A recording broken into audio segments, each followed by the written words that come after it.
Hey, all my Crimsonites, and welcome to the Crimson Cure channel, where we embrace our femininity, increase our womanly values, and celebrate our brothers. So join me on our feminine journey to learn, heal, and grow.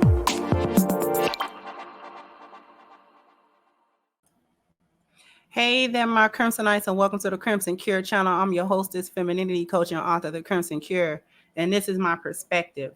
So here we go again with yet another divester doing any old thing. They do want struggle love with Mr. Cartwright. Listen to the foolishness that this woman has to say. Just listen to it.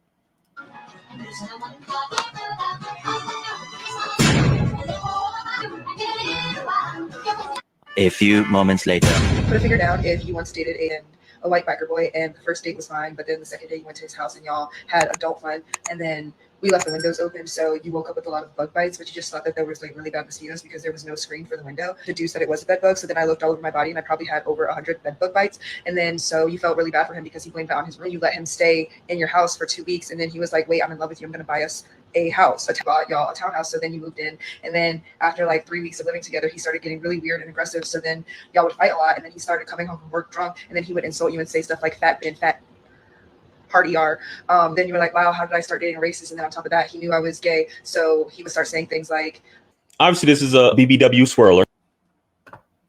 So, not to cut the good brother's comment off, but we're gonna cut his commentary.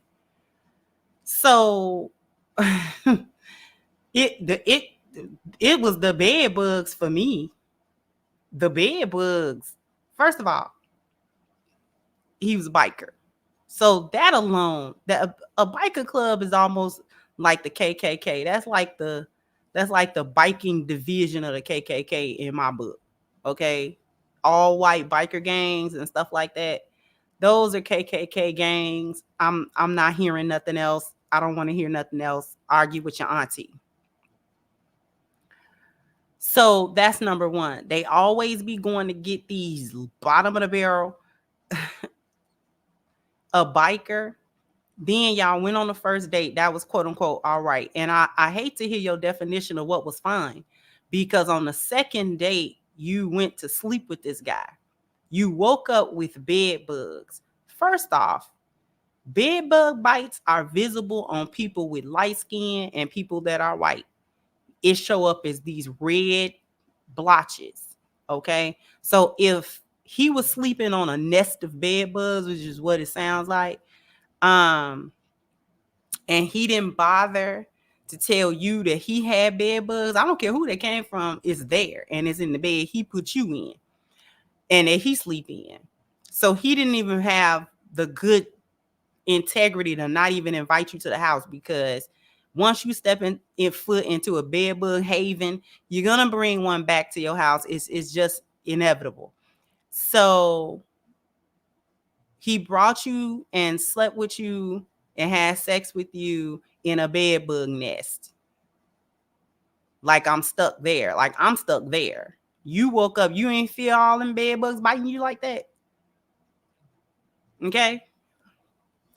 So anyway, you had to wake up out your sleep, because they're not gonna let you sleep. Okay, they don't let you sleep. So the bites are disturbing. So you got up with all the bed bug bites, and then since you felt sorry for him. Now, had that been a black man, she would have been disgusted. Oh my God, he had me sleeping in the bed. But you felt sorry for this guy. You felt sorry for him. So y'all are dating no more than a couple of weeks, and he quote unquote buys you a townhouse, which is a lie. Just say you let him move into your place.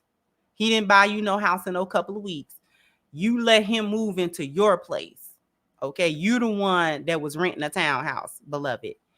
Let him move into your place, and then that's when his back feet came out, and he started being Mr. Cartwright with you in full talk. And then at the end of it, did she say he knew I was gay? Girl, it's so many holes in the story. So many holes in the story. But my point overarchingly is that the things that they tolerate from a man that they perceive or want the world to think, or specifically they want black men to believe are superior to them in every way, they will take and accept the unacceptable from those men, because that's unacceptable from any man. All of that, what she just said, was completely unacceptable from any man. Okay? But you was slutty enough to sleep with this dude. Y'all be so ran to come sleep with the slave master. She was so slutty as to sleep with him the second time that she saw this man. And he put you in a bed bug nest. Girl, ill. Okay, ill. So that means a couple of things. You didn't check. You're not doing any checking, any vetting, any questioning.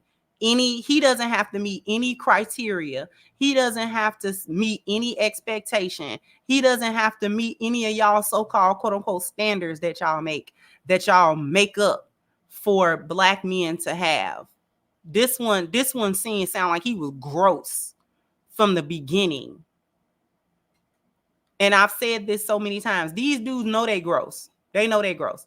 So they don't know why you don't think they're gross. And the fact that y'all be showing up so thirsty for them and breaking y'all neck and breaking y'all back and bending over backwards to be with them. Why would you let a man in your house that you've only known for a couple of weeks? Why would you let him move in with you?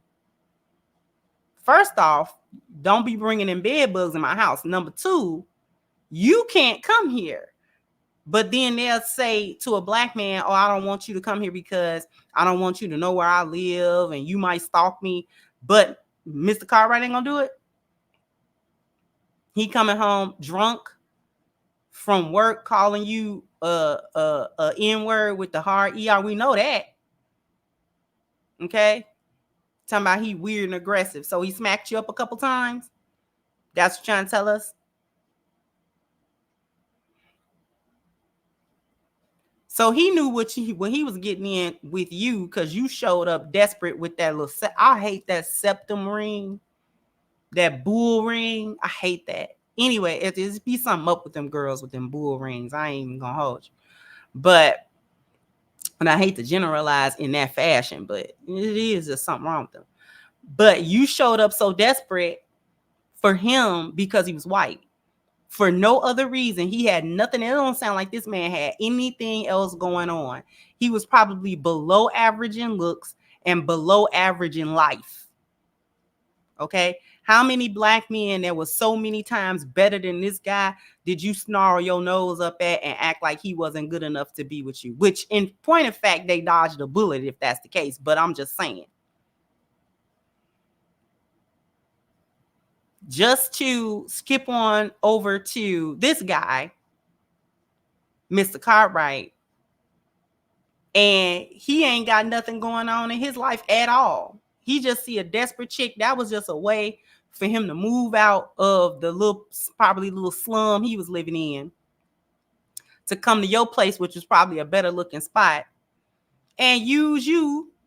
And then, girl, get on about it there. Get up on his feet, do what he trying to do, and then leave you. So what she left out was how long all of this lasted.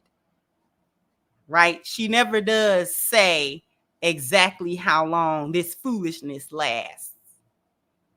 Did he stay for a couple of months? Was it just a few more weeks? We don't know.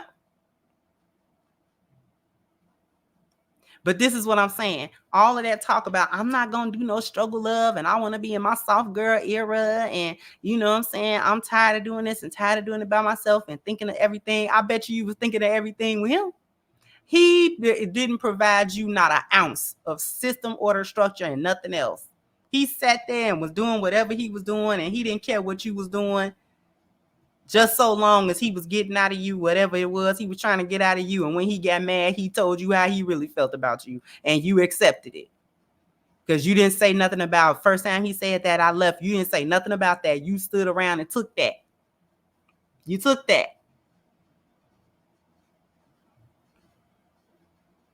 But as soon as a black man come through and try to set system, order, and structure, or be a leader, or tell you some things, a white boy can call you an N-word with the hard ER and you stay, and you don't call him abusive and controlling.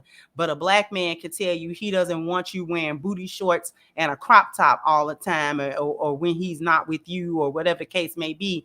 And now all of a sudden he's weird and controlling. Girl, I'm glad y'all over there on the other side of the fence. I hope don't no black man let y'all never come back, because it's actually something wrong with y'all. It's something wrong with y'all little divestors. It's something wrong with you. Y'all got a master slave fetish or something. Y'all got something that's happening with y'all. It's low self-esteem. You got a slave thing going. You really want to be with the slave master, like you trying to relive some stuff that you never even lived before. Like, it's something going on with that. It's some type of sexual fetish with that, and a delusion, and like y'all got something going on in y'all head, because ain't no way. Ain't no way. There is no way that black men have to rise to all of these different occasions just to be with you, and a white man can be lowered in the dirt and you will do everything just to say you got a white man. Y'all don't be calling these chicks pick-meshas. They not pick-me's. It's only when it comes to being kind and nice and being submissive and being feminine with a black man that black women are getting called pick-me's. But when they do it with white men, then what? Jump down in the comment section. Let me know what you think. Like, share, subscribe to the channel if you have not. Once again, I'm your host, The Crimson Cure, and this was my perspective. Bye-bye, Crimsonites.